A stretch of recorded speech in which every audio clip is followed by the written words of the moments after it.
Hi everybody, it's Anya, and today I have an easy pesto pasta recipe for you all to try. Here are the ingredients.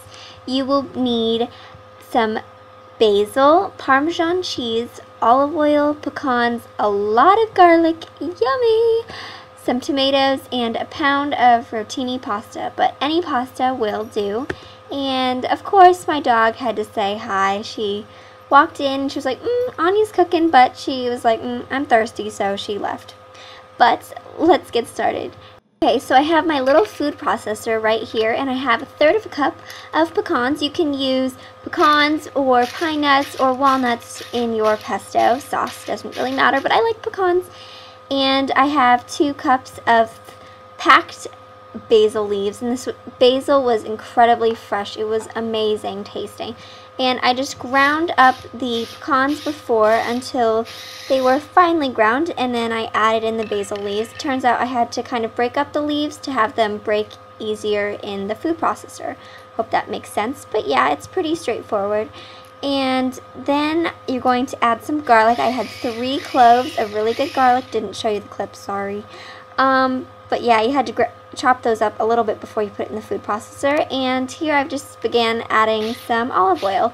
You'll need about 1/3 of a cup of olive oil altogether. You're just going to add it in little parts until your sauce is kind of chunky and kind of smooth. It's going to be really, really good. I like my pesto sauce kind of like rustic, so a little more on the chunky side. It's going to be so good in the pasta. Here, I'm just going to add a little pepper and a little salt. You don't want to add too much salt because we're going to add some Parmesan cheese, about 1/2 a cup of Parmesan cheese altogether, and it's going to add some salt, but definitely a lot of flavor. Cheese is delicious, in my opinion. So you're just going to add part of the cheese, scrape down the sides of the bowl, oops, no, I meant food processor, and just continue, add some cheese and a little bit of some more olive oil. So yeah, and grind that up a little bit. It will be so yummy. There we have the pesto, and now we're going to begin the pasta making. So I have a large pot of boiling water, and I'm going to add a small palmful of some salt. Salt flavors the water, really important.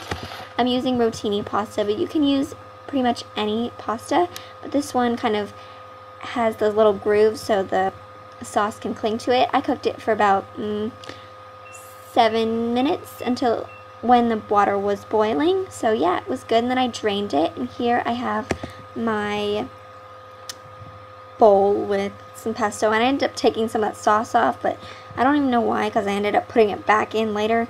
You're just going to give that a good toss, making sure that you get the pesto sauce throughout all of the pasta, even at the bottom of the bowl. By the way, I wanted to tell you guys that my uncle introduced this recipe to us.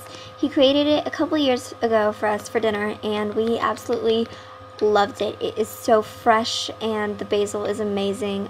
All the flavors combined are great. I hope you guys give this recipe a try. It's super easy and yummy, my favorite. I added a couple chopped tomatoes on top for some color and flavor. My name's Anya. I love to cook, and I hope you will learn and love to too. Thank you. Bye!